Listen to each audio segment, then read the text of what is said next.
안녕하세요. 미주남TV의 제입니다. 여러분 요즘 어떻게 식사는 잘 하고 계신가요? 점점 시대가 흐르면 흐를수록 시간에 쫓긴다고 생각하지는 않으신가요? 저만 그렇게 생각하나요? 저희 부모님 세대 때만 해도 가장인 아버지께서 혼자 돈을 벌어도 충분히 먹고 생활하는데 불편함이 없었거든요. 간혹 시장에서 통닭 한 마리를 사두고 올 때면 환장하고 먹었던 추억들이 있네요. 생일 때나 졸업식에만 먹었던 짜장면, 열심히 일해서 은행에 꼬박꼬박 저축하던 시절이, 근데 시간이 지나 제가 결혼을 하고 가장이 된 이후로는 저 혼자 벌어서 가정을 절대 부양하지 못하겠더라고요. 아이들이 없으면 그나마 먹고 살겠는데 아이들이 생긴 후로는 맞벌이를 하지 않고서는 절대 살 수 없는 세상이 되어버렸습니다. 무섭죠? 그만큼 물가가 상승했기 때문이죠. 아마 저희 아이들이 대학 갈 때쯤에는 가족 구성원 모두가 일을 해도 살 수 없는 세상이 올 수도 있겠다 생각이 들더라고요. 그래서 지금부터 재테크를 하지 않으면 안 될 것 같다는 생각이 들어 이렇게 열심히 공부하고 있습니다.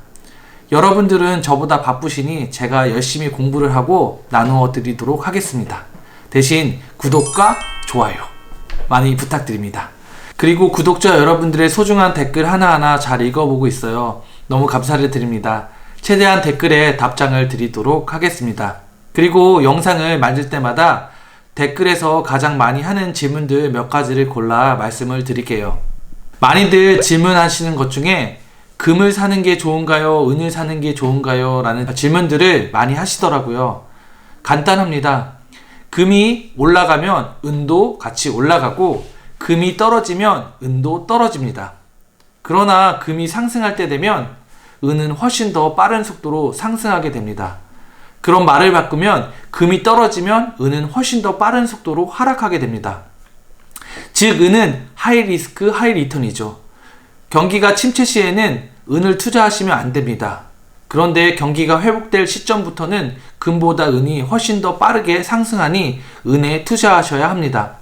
왜 이런 현상이 있냐면요. 금과 달리 은은 산업용 수요가 50%가 넘습니다.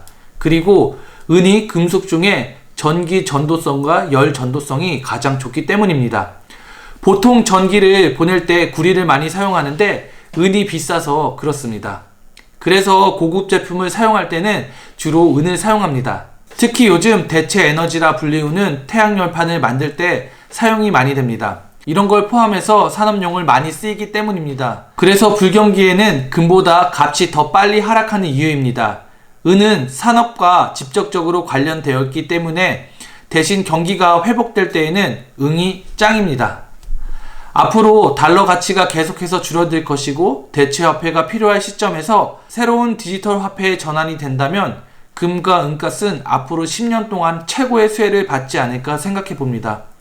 쉽게 말해 JP모건이 그동안 은을 매집했던 것은 다 이유가 있었던 것이죠. 디지털 화폐로 전환할 때 은의 역할은 JP 코인의 가치를 부여할 수 있게 되는 것입니다. 즉 1온스는 JP 1코인이 되는 것입니다. 이렇게 된다면 은값은 부르는 게 값이 될 수가 있게 되는 것입니다. 은본위제와 같은 개념이라 생각하면 될 듯 합니다. 또한 디지털 화폐로 전환이 되면 내가 사용하는 모든 돈이 추적이 될 것입니다. 그래서 추적이 불가능한 돈, 금과 은이 앞으로 더 많이 상승할 수밖에 없는 이유이기도 합니다. 실제 존재하지도 않는 가상화폐도 몇만 불씩 올라가는데 금과 은이 현재 이 가격을 유지할 것이라 생각하시는 분들은 없겠지만 멀지 않은 시점에서 엄청난 상승을 보실 수도 있다는 것입니다. 주식에 100% 몰빵하지 마시고 안전재산에 분산 투자하시면 훗날 잘 하셨다고 생각하실 것입니다. 미주남TV는 여러분의 재산을 안전하게 지켜드리기 위해 돕는 역할을 계속해서 할 것입니다. 두 번째 질문은 주식 비중을 어떻게 가져가야 하나요? 라는 질문이 많이 있습니다. 주식 투자 비중이 이래서 중요합니다. 주식 비중에 따라서 포트폴리오의 기대 수익이 달라집니다. 먼저 100을 기준으로 나의 나이를 뺍니다. 나는 이제 20살이다. 그럼 100에서 내 나이 20살을 빼면 80%의 주식을 투자하게 되는 것이고 나머지 20%는 금, 부동산, 물가 연동체에 투자하시면 됩니다. 그리고 내 나이가 60이다 하면 100에서 60을 뺀 40%를 주식에, 나머지 60%는 좀 더 안전한 실물금이나 부동산, 원자재 등에 투자하시면 분산 투자를 하시게 되는 것입니다. 주위의 사람들에게 물어보면 전부 100% 주식에 몰빵해서 매일 주식창만 쳐다보면서 힘들어 하시더라고요. 그래서 먼저 자신의 주식 투자 비중을 정해야 합니다. 이 영상을 보시는 분들은 어떻게 하고 계시는지 궁금합니다. 나만의 포트폴리오를 남겨주세요. 그 다음 자신의 투자 성향을 알아야 합니다. 본인의 점수를 나는 몇 점에 속하는지 여러분들이 알아보시고 판단하시면 좋을 것 같아요. 첫 번째, 나는 원금보다 중요하다고 생각한다. 투자 수익은 예금 금리보다 1, 2% 정도만 높아도 좋다는 0점이고요. 두 번째는 원금 보존도 어느 정도 중요하지만 투자 수익을 위해서라면 어느 정도 위험을 감내할 생각이 있다. 1점. 세 번째는 손실을 또 다른 고수익의 기회라고 생각한다. 원금 손실에 대한 걱정은 하지 않는다는 3점입니다. 다음 테스트는 손실률 감내 테스트입니다. 첫 번째, 원금 손실은 없어야 한다. 0점이고요. 두 번째, 10%에서 20% 손실은 감내할 수 있다. 1점이고요. 손실은 또 다른 기회다. 투자에 대한 강한 믿음이 있다. 라고 하는 건 3점입니다. 여러분들의 종합 점수에 따른 가이드라인을 드리면 합쳐서 0점이다 이런 분들은 예금과 적금을 하시는 게 바람직합니다. 또한 1점에서 2점이다 라는 분들은 주식 비중을 30%에서 50%가 적당합니다. 3점에서 4점 이상이다 라고 하면 주식 비중이 60% 이상인 분들이십니다. 즉 하이 리스크 하이 리턴이죠. 이렇게 주식의 비중을 먼저 설정하신 다음에 여러분의 나이와 투자 성향에 맞게 비중을 잡으시면 됩니다. 투자 금액이 높으면 높을수록 리스크를 최소화하는 분들에게는 네이달리오의 올웨더 포트폴리오가 적합합니다. 이제 포트폴리오를 구성해 봐야겠죠? 종목은 엄청납니다. ETF에서 개별 주식까지 우리가 선택할 수 있는 종목은 상당히 많이 있습니다. 그래서 ETF 투자 기준으로 설명해 드리도록 하겠습니다. 시장 평균 지수라고 하면 대표적으로 S&P 500, 나스닥, 다우, 코스피, 코스닥 등이 있습니다. 나는 공격적인 투자 성향이다 라고 하시는 분들은 시장 평균 지수를 기준 잡아 성장주 위주의 포트폴리오의 비중을 높이시면 됩니다. 즉 개별 종목을 담으시면 됩니다. ETF로 예를 들면 혁신적인 기업에 투자하는 ARKW, ARKK, QQQ, SPYG 등등이 있습니다. 이러한 ETF는 시장 평균 ETF에 비해 기술주, 4차 산업주 섹터에 많이 비중이 집중되어 있기 때문에 여러분들이 다 아실 만한 기업으로 이루어져 있습니다. 수익률이 상당합니다. 시장 평균을 이기는 위험을 감수하면서 투자를 한 것이니 수익률이 높은 건 위험에 대한 보상이라고 보시면 됩니다. 나는 방어적인 투자 성향이다. 변동성이 심하면 견디지 못하고 손절을 한다. 이러시면 방어적인 투자로 시장 평균 지수를 기준으로 잡아 경기 방어주의 비중을 높이시면 됩니다. 개별 주식을 추가해도 좋습니다. 고배당주인 SPHD, 배당 성장주인 SPY, 소비재인 XLP, 유틸리티의 XLU 등등이 있습니다. 방어적인 투자를 했다고 해도 주식은 항상 100% 성립되는 건 아닙니다. 시장에 따라서 예외가 항상 있기 때문입니다. 저는 이런 방식으로 70% 주식, 30% 금과 은, 부동산에 투자하고 있습니다.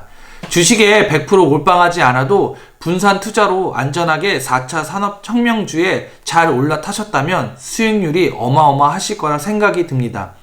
단적인 예를 들어 저는 불과 6개월 만에 1000%가 넘는 수익을 얻었습니다. 주식이 올라가면 행복하고 당장 내일 주식이 폭망해도 안전하게 금과 은, 부동산이 방어를 해주니 마음이 불안하지가 않습니다. 그럼 저의 포트폴리오가 어떻게 구성되어 있는지 말씀해 드리겠습니다. 여러분들은 여러분들이 맞는 포트폴리오를 만들어서 부자 되시면 좋겠습니다. 10만 불이 있다 가정해 보겠습니다. 그러면 저의 포트폴리오는 어떻게 구성되어 있냐면 먼저 섹터를 나눕니다. 주식의 섹터를 나누는데 4차 산업혁명주인 여러가지 섹터들이 있겠죠. 그 중에 저는 원격으로 드론, 이커머스, 핀테크, 3D, 식품, AI, 유전자, 마리화나 등 여러분들이 원하는 종목의 섹터를 고릅니다. 그 다음에 그 비중을 선택해야 되는데, 저 같은 경우에는 원격으로 20%, 드론 20%, 이커머스 20%, 핀테크 10%, 3D 10%, 식품 5%, AI 5%, 유전자 5%, 마리아나 5%.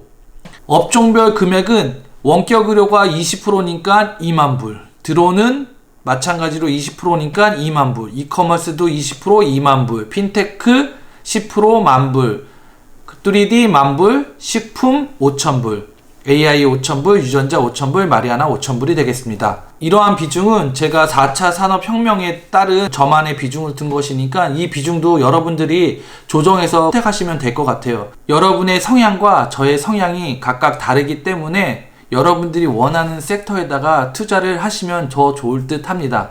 이 섹터를 먼저 정한 다음에 그 종목을 선택해야 되는데, 저는 이 종목도 딱 두 가지씩만 선택을 했어요. 원격 의료의 대형주인 텔레닥 30%, 소형주인 아멜 70%. 저는 7대3의 비중으로 가져갑니다. 대형주 30%, 소형주 70%. 왜 대형주가 30%고 소형주가 70%라면, 소형주가 훨씬 더 높게 올라가기 때문에 저는 소형주의 비중을 더 높게 잡습니다. 그래서 원격 의료의 텔레닥의 30%, 아멜의 70%, 또 드론계에서 이항의 70%, 에로바이어먼트의 30%, 이커머스 SE의 30%, 그리고 소형주인 주마니의 70%. 이런 식으로 저는 소형주, 대형주 위주로 이렇게 저의 포트폴리오를 가져갔습니다. 이것은 어디까지나 저의 방법이고, 또한 저의 성향과 여러분의 성향이 다르기 때문에 여러분들이 원하시는 종목과 섹터를 선택해서 투자하시면 더욱더 바람직한 투자가 될 것입니다. 저의 투자는 여러분들이 참조만 해주셨으면 감사하겠습니다. 어떤 투자든 무리하게 빚을 내서 하시면 위험합니다. 코로나 이후도 마찬가지로 위기는 찾아옵니다. 그럴 때마다 흔들리지 않기 위해 보다 탄탄한 포트폴리오를 구성하는 취지에서 금과 은을 생각해 보셨으면 좋겠습니다. 주식에 100% 몰빵하는 것보단 주식의 70%, 또 부동산, 금, 은, 채권, 물가 연동체에 한 30% 정도 안전하게 투자하시는 걸 생각해 보셨으면 좋겠습니다. 미주남TV는 여러분의 재산을 안전하게 지켜드리기 위하여 돕는 역할을 하겠습니다. 그럼 다음에 다시 만나요.